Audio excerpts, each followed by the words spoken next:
Dois, está me ouvindo ali? Está lá, está abaixo. É a voz da minha boca. Tanto que eu tenho ali, por favor. Meus irmãos, queria dividir com vocês a palavra de Deus, está em Jeremias 3, Jeremias 3, 33. Decorado, não sabe, né? Clama a mim, e responder-te-ei, e anunciar-te-ei coisas grandes e firmes que não sabes. Amém? Amém. Vamos recitar de novo? Clama a mim, e responder-te-ei, e anunciar-te-ei coisas grandes e firmes que você não sabe. Amém? Amém. Meus irmãos, eu queria compartilhar com vocês aqui a importância da oração. A importância da oração. Em Jeremias 33, 3, nós percebemos que é tão importante que é algo que o Senhor vai te dizer que você desconhece. Oração é isso. Quando entramos no campo da oração, entramos no campo de Deus. Preste atenção, vou dizer de novo. Você que está em casa aí, quando você entra no campo da oração, você está entrando no cenário e no campo de Deus. Você sai desta dimensão onde nós estamos, essa dimensão terrena, finita, uma dimensão que tem fim, e entramos em uma área que trata do infinito, do impossível, daquilo que o coração não conhece, de que a mente desconhece, de que os diagnósticos da vida desconhece. Você entra num campo totalmente sublime, porque você está no campo de Deus. Meus irmãos, por que desejei falar de oração hoje? Porque é culto de oração? Não só por isso, porque não há cristianismo sem oração. Não há vida cristã sem oração. Uma pessoa que diz que tem vida cristã sem ter vida de oração, ela não é cristã, porque só há cristão se tiver vida de oração com Cristo. Não há vida cristã sem oração, não há família segura, firme na rocha sem oração. Não tem como. Você quer ter uma base na sua família? Ore, faça jejum, interceda ao Senhor, converse com Ele. Em outras palavras, entre no campo do impossível, no campo que não é dos homens, mas sim campo celestial, onde os anjos habitam, e assim sucessivamente o poder de Deus vai fluindo. Então não há família segura, não há família segura se não tiver vida de oração. Não há igreja forte, meus irmãos, igreja, povo de Deus. Escuta, não há igreja forte se não ora. Não há. Por isso que Jeremias está tentando dizer para a gente que quando nós clamamos, o Senhor responde aquilo que nós desconhecemos. Os diagnósticos da vida são derrubados. As coisas terrenas são retiradas da nossa frente. Porque o campo que você está atuando é um campo celestial, onde Deus tem a sua palavra, onde Deus tem a sua força, onde Deus tem a sua mão. Então não há igreja forte se não tiver vida de oração. Não há poder espiritual, meu irmão. Não há poder espiritual sobre a vida de ninguém se não tiver oração. A oração, ela te dá o poder de atuar em um campo sobrenatural. E aí sim, o Espírito Santo de Deus habita na tua vida e aí o sobrenatural de Deus acontece. Por quê? Porque você tem vida de oração. Então não há poder espiritual sem ter vida de oração. Mas, pastor, eu orei e não aconteceu nada. Tem que ter vida de oração. E aí sim, o poder de Deus flui naturalmente. Meus irmãos, você perceba que tudo que aconteceu antes da gente, que está registrado aqui nas Escrituras Sagradas, veio em primeiro lugar a oração. A multiplicação dos pães e dos peixes, o Senhor multiplicou logo ou ele orou? Agradecendo a Deus. Ele pegou aquela quantidade de comida, que poderia ser 10 pães, 20 peixes, não interessa a quantidade. O que nós sabemos é que o que o Senhor tinha em suas mãos não dava para alimentar aquele povo. Eram 5.000 homens, fora crianças e mulheres. Eram muito mais do que 5.000. Por baixo, vão botar 15.000 pessoas. Não tinha como comprar, não tinha como arrecadar dinheiro suficiente para dar de comer a toda aquela multidão. E o que foi que o Senhor fez primeiro? Orou, agradeceu. Sabe por quê? Porque para alimentar a multidão, para fazer o poder do Espírito Santo fluir, tem que orar, porque senão não há poder espiritual na sua, na minha, em vida nenhuma. Por isso que a oração é um campo que todo cristão ele deve estar acostumado a viver a sua vida. Por quê, pastor? Porque este é um campo espiritual, é o campo, meu irmão, e o lugar onde eu e você iremos morar para toda a eternidade. Presença de Deus, amém? Então não há espiritualidade sem ter vida de oração. Não há igreja forte sem oração. Não há família forte sem oração. Não há cristão forte sem oração. Não há. Por quê, pastor? Porque a oração é o oxigênio da alma, é o oxigênio do nosso pulmão, que faz a alma permanecer firme e a fé fluir naturalmente. Por quê? Vida de oração, meus irmãos. Não há. Eu vou falar para vocês aqui algumas evidências de uma vida de oração. A primeira evidência que você percebe de uma vida de oração é o novo nascimento. Quando você nasce em Cristo, você não fica um minuto sem conversar com Ele. Isso é uma evidência do nascimento, é uma evidência da oração na vida daquele que nasce de novo. Mas quando nós estamos longe do poder da oração, nos tornamos pessoas que precisam se converter novamente, ser nova criatura. Meus irmãos, é incrível. Essa é uma evidência plena que cada irmão consegue enxergar no outro, porque você fica com sede de conversar com o Senhor, você fica com sede de buscá-lo. E lá em Isaías nos diz que a chuva ela cai sobre a terra seca, a terra sedente, e o Espírito Santo de Deus ele é derramado naquele que busca, naquele que pede, naquele que clama, naquele que intercede. Isso tudo é em oração. Aí sim o poder de Deus cai como chuva na sua vida, porque você clama o seu poderoso nome. Então, isso é uma evidência que nós conseguimos enxergar em nossos irmãos, em alguns dos nossos irmãos, quando temos um novo nascimento. Alegria. Aquela mulher samaritana, ela foi correndo para avisar as pessoas. É tudo novo, é um contato direto com Deus. Há uma evidência também da experiência com Deus em oração.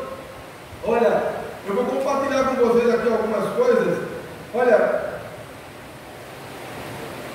Abraão, por exemplo, o nosso pai Abraão, ele orou de uma forma tão intensa pelo seu sobrinho Ló, que o Senhor foi paciente em esperar até que Ló e todos aqueles que o Senhor determinou que saísse de Sodoma e Gomorra. O que eu percebo é que Abraão entrou em oração, em intercessão pelo seu sobrinho, e o Senhor ouviu, e assim salvou livramento puro na vida de Ló. Ia ser consumido naquela cidade.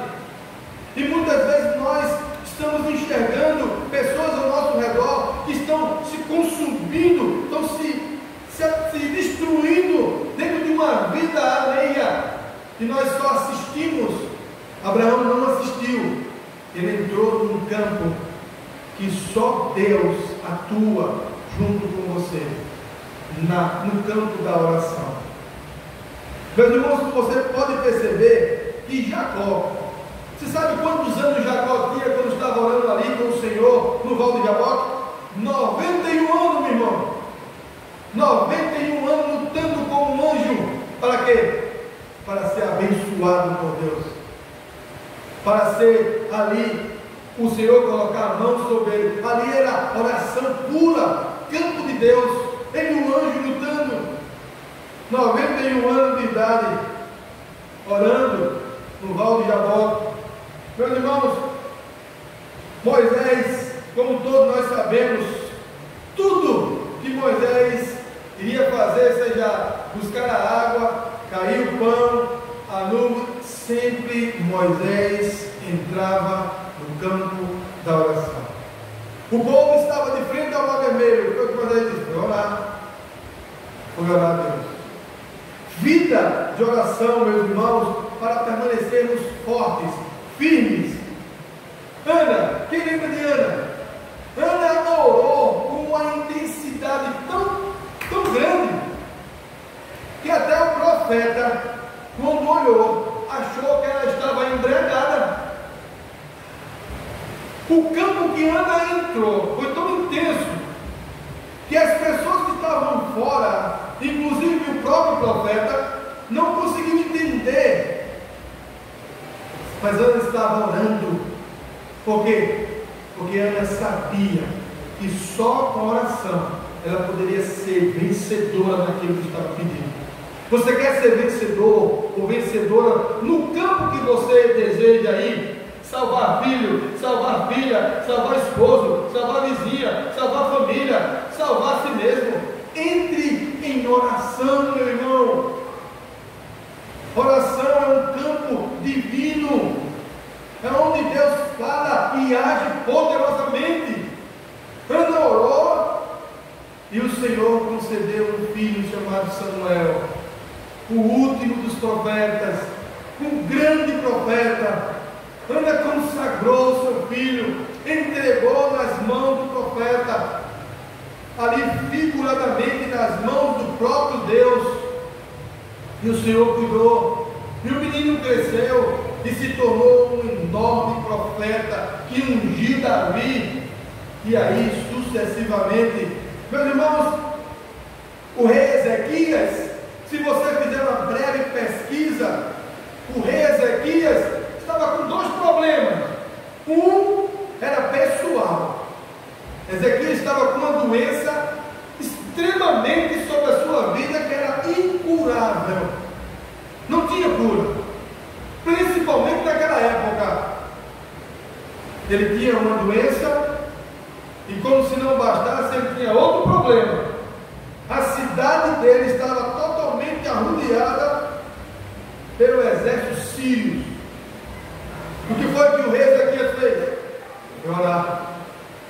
Ele foi conversar com Deus, e o Senhor curou ele, e o Senhor salvou ele das mãos dos sírios. A cidade dele não foi tomada.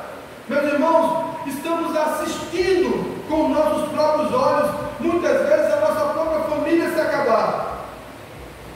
Mas se você entrar em oração, você vai ver o poder de Deus atuando, e pessoas que você ama se convertendo a Ele, não por você, mas por Deus. por Ele que está acima de eu, acima de mim e acima de você, acima de todos nós, para a glória de Deus. Você vai ver a conversão dos seus entes queridos, das pessoas que você ama. Ezequias orou, ficou curado. Os sírios não maltratou a sua cidade. E como se não bastasse, podia falar aqui de Daniel, que orou, já tinha uma vida de oração, mas mesmo assim o Senhor o livrou de tantos outros problemas. Podia falar de Neemias. Olha, quando nós pregamos sobre Neemias, as pessoas falam do muro, as pessoas falam do templo que Neemias construiu. Mas quero dizer uma coisa a vocês. Sabe quantos anos aquela cidade estava destruída? 142 anos. Não era só muro não, meu irmão. Não era só templo não. A cidade toda estava destruída há 142 anos.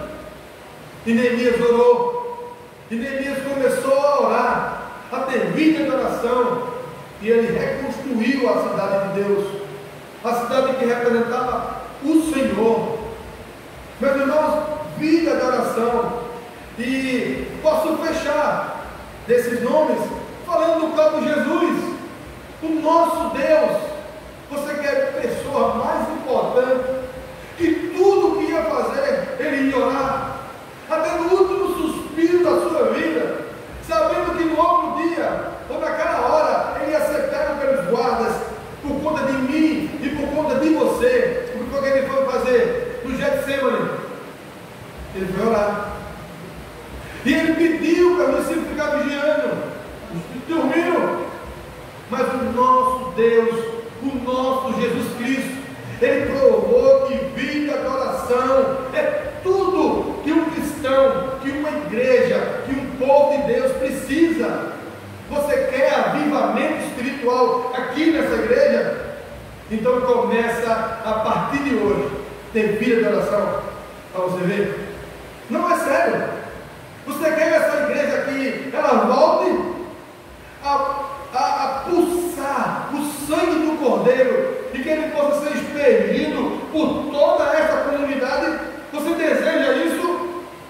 A partir de hoje, tenha vida de oração, compromisso com o céu, compromisso com Deus.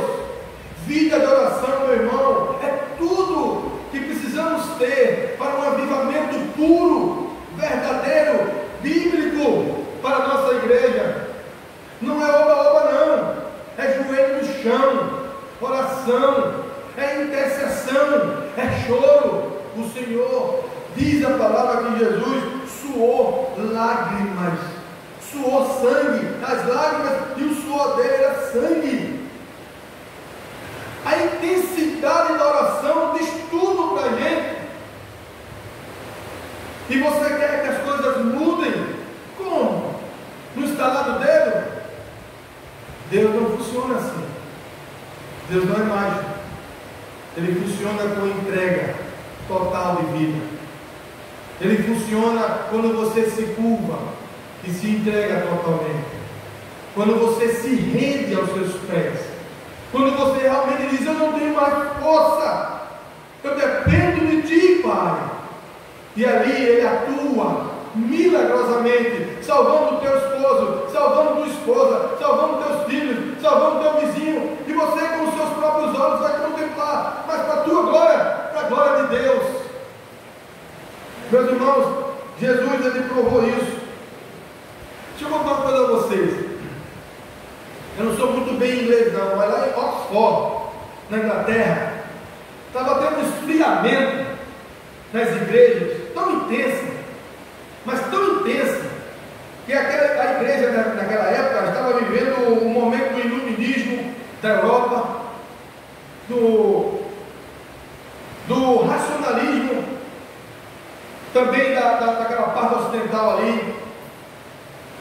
Estava vivendo um esfriamento total. Os pastores que pregavam não tinha vida. As palavras lidas não tinha nexo. Os bancos quase vazios e os que vinham não entendiam nada.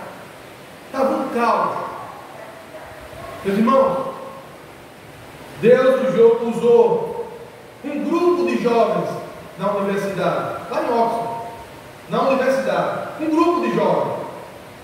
Esse jovem estava lá no meio, Wesley estava lá, jovem, e eles disseram: vamos orar pela Inglaterra, vamos orar. E eles começaram a entrar numa vida de oração, todos os dias. E numa vigília, no dia 31 de dezembro de 1795, por aí, às 3 horas da madrugada, Deus responde às orações daquele jovem.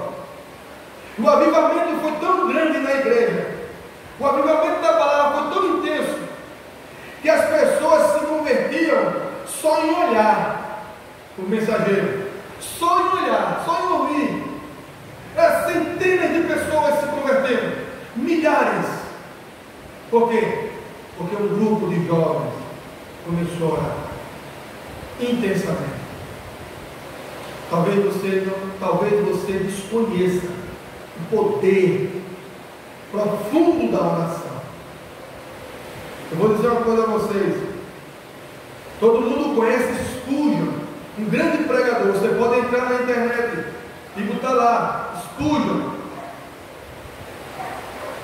Spurgeon, lá em Londres, a igreja dele era, se eu não me engano, era a igreja do Tabernáculo.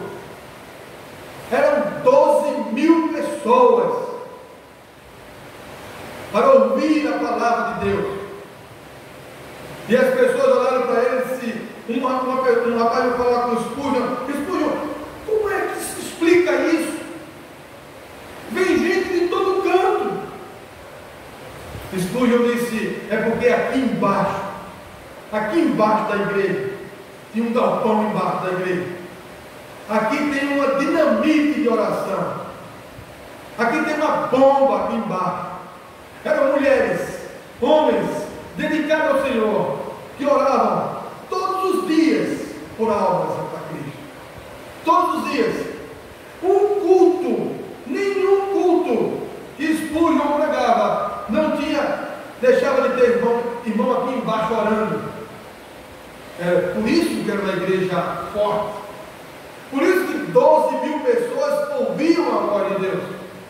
Você quer avivamento melhor do que esse?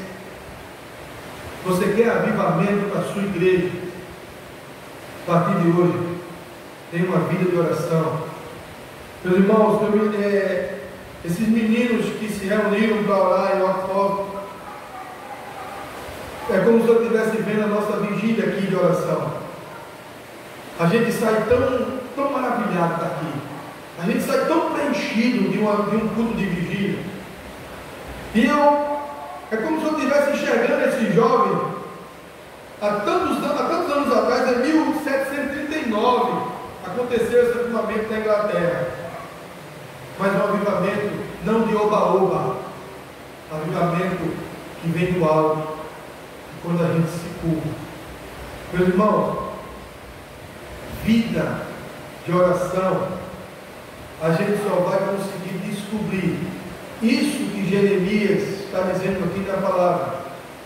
Quando eu e você, quando você que está em casa aí nos assistindo, comece a ter vida de oração. Não espere o vizinho, não espere o outro irmão. Tenha você a vida de oração. Mas minha esposa não quer ir. Tenha você vida de oração. Começa por você. Começa por mim. Começa por nós. Se queremos avivamento puro, bíblico, santo, precisamos orar. Os grandes homens, eles se puseram de joelhos para que o Senhor pudesse permanecer em pé. Você deseja que o seu Deus, que o Deus que adoramos, permaneça em pé? Nós devemos nos curvar e permanecermos de joelhos. Porque quando estamos de joelhos, o nosso Deus, Ele fica de pé. Mas enquanto ficarmos em pé, tentando lutar com as nossas próprias forças, o Deus que servimos continua observando e olhando qual será o momento que Ele vai atuar. Você deseja que Deus fique em pé diante de toda a sua família? Então você precisa se curvar.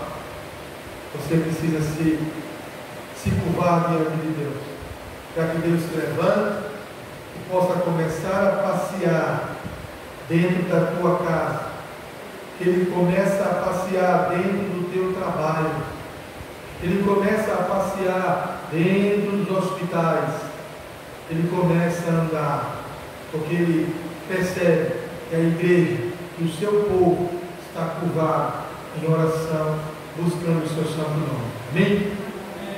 Por isso, meus irmãos, que nessa noite desejei ler Jeremias 3,33, porque essas coisas ocultas, essas coisas insondáveis, que eu e você desconhecem, só iremos ver, só iremos contemplar, se orarmos. Porque enquanto não tiver vida de oração, você não vai conseguir ver. Porque ele diz claramente: clama a mim. Ele está dizendo: ora, intercede, para que você possa ver as coisas grandes e ocultas que nós não sabemos. Amém? Só para fechar, o grande profeta que sucedeu Elias, ele estava sendo coagido pelo exército, estava ao redor de sua casa para tirar a sua própria vida. E eu lembro aos irmãos, quando aquele moço que ajudava ele foi na janela ou na porta e que percebeu a quantidade de soldados armados que estava ali para pegar o profeta Eliseu, ele voltou e ele disse: Eliseu, agora chegou o nosso fim. E Eliseu: foi que houve? Ele disse: toda a nossa casa, todo o ambiente está cercado de muitos soldados, todos eles armados, todos eles poderosos, todos eles prontos para agir, para nos matar. O que foi que o profeta fez?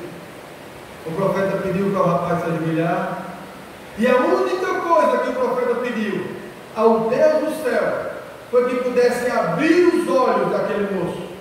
Senhor, abre os olhos do moço para que ele veja. Foi só isso em oração. E quando esse moço se levantou, que ele foi lá novamente e ele conseguiu contemplar o exército, ele não conseguiu enxergar mais a quantidade de exército que tinha, de homens, porque a quantidade de anjos que estavam acampados ao redor era 1000 vezes mais. Meus irmãos, quando oramos, as coisas que estão ao nosso redor ficam pequenas.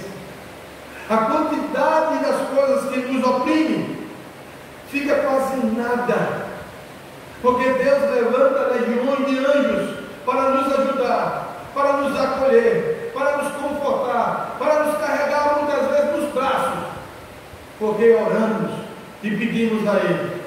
Que Deus seja louvado nessa noite, e que nessa noite, ainda nessa noite, você, eu, todos que estão nos ouvindo, possa ter compromisso com oração, para que o nosso Deus, o Deus que rege este mundo, que segura este universo sobre o nada, possa agir, meus irmãos, poderosamente, possa agir milagrosamente, e que o mundo possa enxergar o nosso Deus, do mesmo jeito que o povo lá do Egito pôde enxergar o Deus de tudo que estava acontecendo.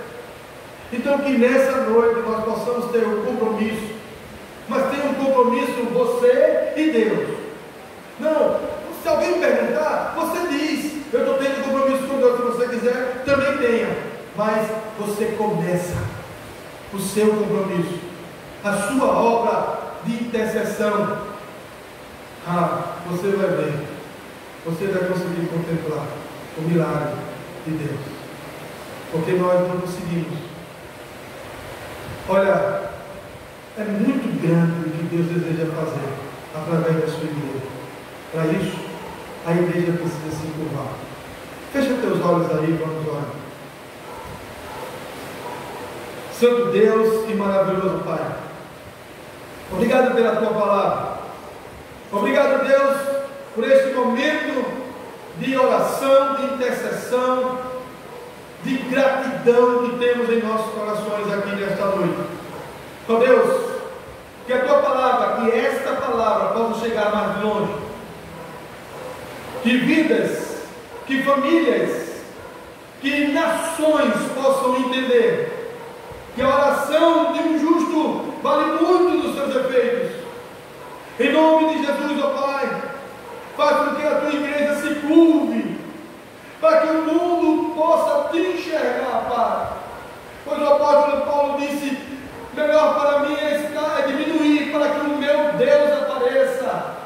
Então que nessa noite possamos fazer um compromisso com o Senhor, compromisso de oração, de intercessão, por nossos filhos, por nossas esposas, pelos nossos esposos, pelos nossos familiares, pela nossa comunidade. Senhor, queremos enxergar o avivamento neste lugar, queremos enxergar, ó Deus, o teu poder agindo, ó Deus, milagrosamente neste lugar.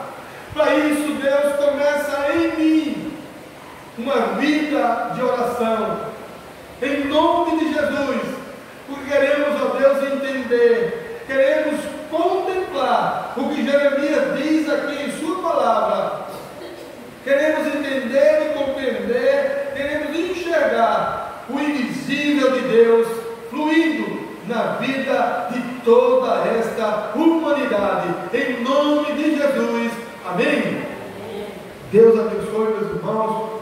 Uma oração silenciosa, você pode já começar a treinar a sua vida de oração, sozinho, sozinha aí. Você já começa aí a sua vida de oração, e com esse momentinho, vai ter 5 minutinhos para terminar, você pode estar agora treinando a sua vida de oração, o seu compromisso, para que você possa entrar neste campo poderosíssimo, milagrosíssimo, que é vida de oração. Seja um herói da fé através da sua oração, amém? Com oração silenciosa, a gente encerra este momento, mas estaremos com os nossos corações, alma, voltado para o altar de Deus, amém.